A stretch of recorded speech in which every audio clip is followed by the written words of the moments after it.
오늘 주신 하나님의 말씀 빌립보서 3장 1절에서 11절 말씀 한 절씩 교도하겠습니다. 정말로 나의 형제들아 주 안에서 기뻐하라.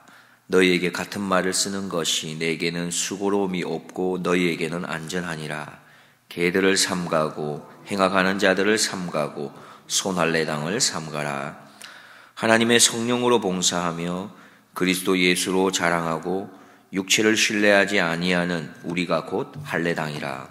그러나 나도 육체를 신뢰할 만하니 만일 누구든지 다른 이가 육체를 신뢰할 것이 있는 줄로 생각하며 나는 더욱 그러하니라. 내가 8일 만에 할례를 받고 이스라엘의 족속이요 베냐민의 지파요 히브리인 중에 히브리인이요 율법으로는 바리새인이요 열심으로는 교회를 핍박하고 율법의 의로는 흠이 없는 자로라. 그러나 무엇이든지 내게 유익하던 것을 내가 그리스도를 위하여 다 해로 여길 뿐더러 또한 모든 것을 해로 여김은 내 주 그리스도 예수를 아는 지식이 가장 고상함을 인함이라.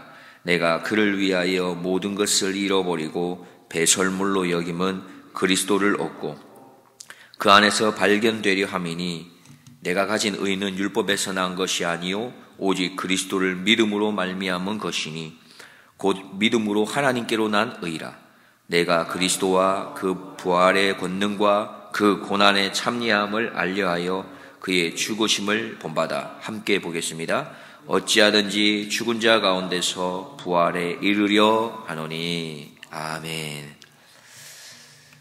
바울은 오늘 본문에서 이제 빌립보 교회에 어떤 문제들이 있다고 제가 어저께 새벽 같이 잠깐 나눈 것 같습니다만 그 빌립보 교회에 있는 문제 중에서 한 가지에 대해서 이제 권면하는 글을 씁니다. 2절에 보면은 개들을 삼가해라. 행악하는 자들을 삼가해라. 손할례당을 삼가해라. 이렇게 강조해서 말하고 있습니다. 당시의 개는 우리가 지금 집에서 같이 생활하고 있는 예쁘고 귀엽고 많은 사랑을 받고 있는 그런 개가 아니었고요. 사납고 악독하고 집 없이 돌아다니는 그런 동물을 비유할 때 여겨졌던 것으로 우리는 알 수 있습니다. 그래서 개라는 표현은 불결하고 파렴치하고 그런 것에 사용되었습니다. 치욕과 경멸의 대상을 질책할 때 사용됐던 말이지요. 바울은 지금 교회 안에 있는 자 중에서 하나님의 진리를 대적하는 자, 그릇된 교리로서 교회를 어지럽히는 자를 향해서 이렇게 강하게 비난하는 투로 이야기합니다. 너는 개 같은 거야 라고 이렇게 강력하게 이야기합니다. 교회 안에서 하나님의 진리를 대적하는 자를 향해서는 이러한 눈으로 바울은 바라봤던 것이지요. 왜냐하면 당시 교회 안에 그런 자들이 있었기 때문입니다. 유대주의자들이 있었는데요.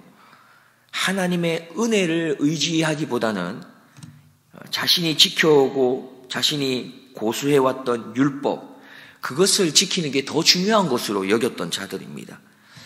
그리고 자신들만 그렇게 살았던 것이 아니라 같이 신앙생활하는 옆에 있는 성도들에게도 그걸 강조했었던 것이죠. 강요했던 것입니다. 하나님 은혜만으로 우리가 구원받는 게 아니라고 이야기한 것입니다. 율법에 준수가 있어야, 율법을 지켜야 구원에 이를 수 있다라고 강조했던 것이죠. 그들을 향해서 바울은 강력하게 이야기합니다. 당신은 개 같은 사람들이고 행악하는 자들이고 손할례당이다. 지금 그렇게 강하게 말하는 것이며 빌립보 교회를 향해서도 그러한 자들을 삼가해라, 조심해라, 멀리해라, 가까이 하지 마라 권면하고 있는 것이죠. 그러면서 이어서 빌립보 교회에게 그럼 할례당은 뭐냐? 반대되는 사람을 향해서 말합니다. 3절 말씀에 그대로 표현하고 있는데요. 자연스럽게 진정한 그리스도인, 진정한 할례당은 어떠해야 하는가 말씀하고 있습니다. 우리가 3절 말씀을 같이 한번 보겠습니다. 하나님의 성령으로 봉사하며 그리스도 예수로 자랑하고 육체를 신뢰하지 아니하는 우리가 곧 할례당이라. 여기서 세 가지를 말해주고 있습니다. 첫 번째는 무엇입니까? 하나님의 성령으로 봉사하는 자다. 진정한 할례당이란, 진정한 그리스도인이란 내가 가지고 있는 전통, 형식, 그것으로 봉사하지 않고 하나님이 주시는 힘으로 봉사하는 거다. 그렇기 때문에 우리는 봉사할 때마다 이렇게 고백하고 봉사해야 됩니다. 어떻게 고백하면서 봉사해야 됩니까? 하나님, 내가 봉사의 자리로 나아갑니다. 나의 힘으로 하지 않고 내가 가지고 있는 그 어떤 지식으로 봉사하는 것도 아니고 내가 성령의 힘으로 봉사의 자리로 나아갑니다. 왜 고백해야 될까요? 우리는 끊임없이 고백하지 않으면 늘 내가 알고 있는 지식이나 경험으로 봉사하려고 하기 때문에 그런 것이죠. 근데 그렇게 하면 반드시 뭐가 생깁니까? 문제가 생기기 때문에 그렇습니다. 우리는 날마다 봉사의 자리에 갈 때마다 하나님, 그 자리에 나아갑니다. 성령이 주시는 힘으로 봉사의 자리로 나아갑니다. 하고 나아가야 되는 것이죠. 둘째는 뭐라고 말하고 있습니까? 자랑해야 될 것이 있다면 뭐로 자랑하라는 것입니까? 그리스도 예수로 자랑해라 말씀하고 있습니다.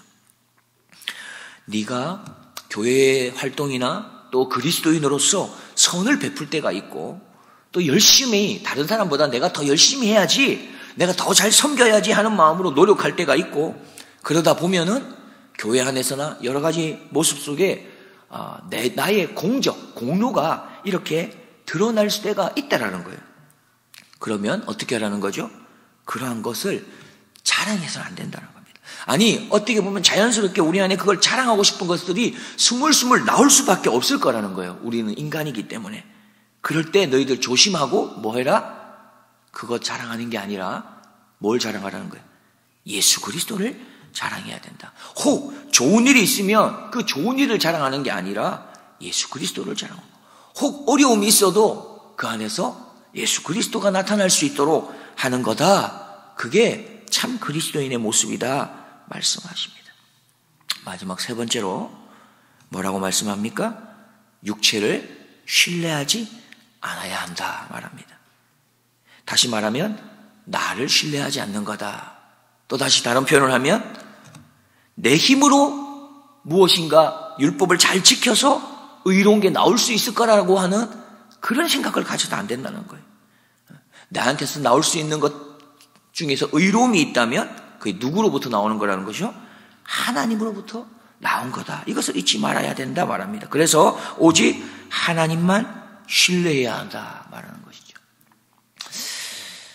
여러분도 아마 경험이 있을 건데요. 그런 것 같습니다. 육체를 신뢰하거나 나를 신뢰하게 되면 나타나는 게 있습니다. 교만이라는 것이 따라오게 되어 있습니다. 아니면 반대가 됩니다. 육체를 신뢰하거나 나를 신뢰하면 교만해지거나 혹 일이 잘 안 되게 되면 자기 스스로를 자학하게 됩니다. 교만하거나 나를 자학하는 것이죠. 그러나 반대로 하나님을 신뢰하면 어떻게 될까요? 우리의 모습이 자연스럽게 따라오는 게 있습니다. 하나님을 신뢰하게 되면 그 일이 잘 되면 오히려 더 겸손하게 됩니다. 하나님을 신뢰하게 되면 만약 그 일이 좀 잘못되면 어떻게 될까요? 그래도 자신감을 잃지 않습니다. 왜요? 자존감을 가질 수 있고 자존감을 높일 수 있기 때문에 그런 것이죠. 인간의 육체가 얼마나 연약한지를 알게 되면, 우리 인간의 가운데 얼마나 죄로 가득한지를 너무나 잘 알게 되면 제약된 육체를 신뢰하지 않고 하나님을 의뢰하고 신뢰할 수 있는 것이죠. 그렇게 바울은 3절 말씀을 통해서 참 할례당, 참 그리스도로 걸어가야 할 걸음에 대해서 우리에게 알려줍니다. 그리고 이어서 4절 이하 6절에 이제 자신에 대한 소개를 좀 하고 있는 것 같은데요. 어떻게 보면은 좀 자랑같이 여겨지기도 합니다. 자신의 출신, 자신의 학력, 자신의 재력, 자신의 열심, 이런 것들이 어떤 것도 나는 부족함이 없다. 누구 앞에서라도 내가 자랑할 만한 거리들이다. 흠이 없다. 이걸 지금 사실 말하고 있거든요. 4절에서 6절을 보면, 그러나 나도 육체를 신뢰할 만하다. 만일 누구든지 다른 이가 육체를 신뢰할 것이 있는 줄 생각하면 나는 더욱 그러하니, 내가 8일 만에 할례를 받고 이스라엘 족속이요 베냐민 지파요 히브리인 중에서도 히브리인이요 율법으로는 바리새인이요 열심으로는 교회를 핍박하고 율법의 의로는 흠이 없는 자다 말하고 있습니다. 참 그의 자랑거리가 많은 것 같습니다. 그런데 사실 이건 자랑이 아닙니다. 그는 지금 옛사람의 자신의 모습에 대해서 이야기하고 있는 것입니다. 내가 지금의 모습이 아니라 옛날에 이런 모습으로 그것이 자랑인 줄 알고 살았던 자였다. 그런데 지금 새 사람의 모습을 또 이야기하고 있는 것이죠. 마치 자신의 간증을 소개하는 것 같습니다.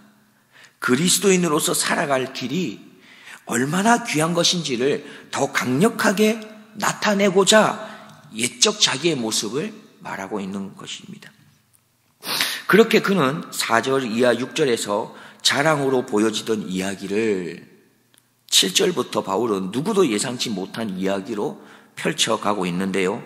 자신뿐만이 아니라 모든 사람에게 자랑이 될 만한 것, 유익이 될 것들을 그는 그리스도 앞에서는 그 모든 게 해로 여겨질 뿐이다 라고 충격적인 선언을 하고 있는 것입니다. 우리 다 같이 7절에서 8절 말씀을 같이 보겠습니다. 그러나 무엇이든지 내게 유익하던 것을 내가 그리스도를 위하여 다 해로 여길 뿐더러 또한 모든 것을 해로 여김은 내 주 그리스도 예수를 아는 지식이 가장 고상함을 인함이라. 내가 그를 위하여 모든 것을 잃어버리고 배설물로 여김은 그리스도를 얻고. 바울은 지금 자신 있게 이야기하고 있습니다. 세상 모든 사람들이 유익한 거라고 말하는 거, 부러워할 만한 거라고 말하는 거, 그것을 나는 과감하게 배설물이라고 말하겠다. 왜냐하면 나에게는 그리스도 그분이 있기 때문이다 말하는 것입니다. 참 대단한 것 같지 않습니까? 바울은 이어서 10절에서 11절 말씀에 쐐기를 박는 말씀을 전하고 있어요. 이것은 어떻게 보면 모든 그리스도인들이 표대로 삼아야 될 거라고 보여줍니다. 제가 이것을 조금 풀어서 세 번역 말씀으로 읽어드리겠습니다. 10절, 11절입니다.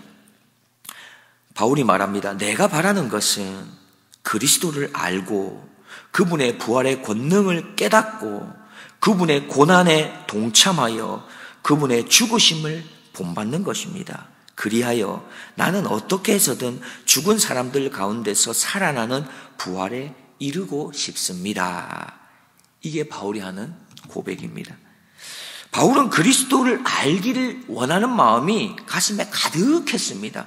그랬기 때문에 그는 뭐라고 말하냐 하면 예수님의 그 부활의 능력을 깨닫기를 원했고 예수 그리스도의 고난에 동참하기도 원했고 더 나아가 예수님의 죽으심을 본받고자 했던 것이죠.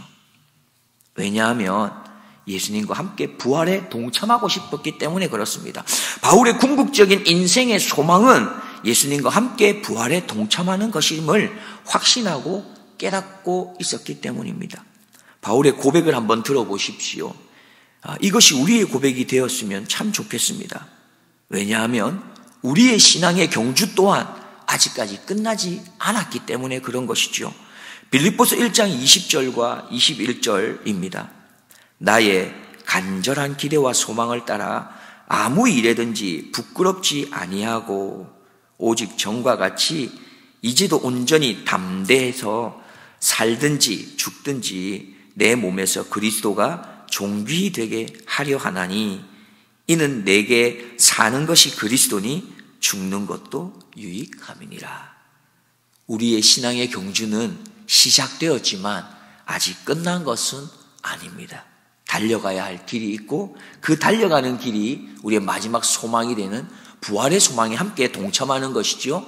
그래서 우리가 끝까지 붙들어야 할 게 있다면 예수님의 그 십자가의 길을 아직도 붙들어야만 부활의 소망이 우리에게 있는 것이죠. 주님이 가신 그 길, 쉬운 길은 아니지만 우리가 끝까지 부활의 소망을 기대하며 나아갈 수 있기를 간절히 소망합니다. 기도하겠습니다. 하나님, 우리가 주님을 섬길 때에, 주의 길을 갈 때에 우리의 힘으로 갈 수 없음을 주님께 고백하게 하시고 날마다 성령님의 힘으로 섬기겠다고 고백하며 나아가게 하여 주옵소서. 하나님, 나의 선, 나의 노력과 공로를 자랑치 않고 예수님만 높이고 자랑하겠습니다. 나의 육체를 신뢰함으로 무엇인가 잘 되면은 교만해지고 잘못되면 자기 비하를 하는 이런 악의 유혹에 빠지지 말게 하시고 오직 하나님만을 신뢰함으로 늘 겸손과 자존감이 충만한 삶을 살아내는 하나님의 아들, 딸이 되게 해 주옵소서. 하나님, 오늘도 선포하며 나아갑니다. 우리의 신앙의 경주는 아직까지 끝나지 않았습니다. 그래서 오늘도 우리는 말씀 앞에서 결단하고 다짐하고 성령님을 의지하고 나아갑니다.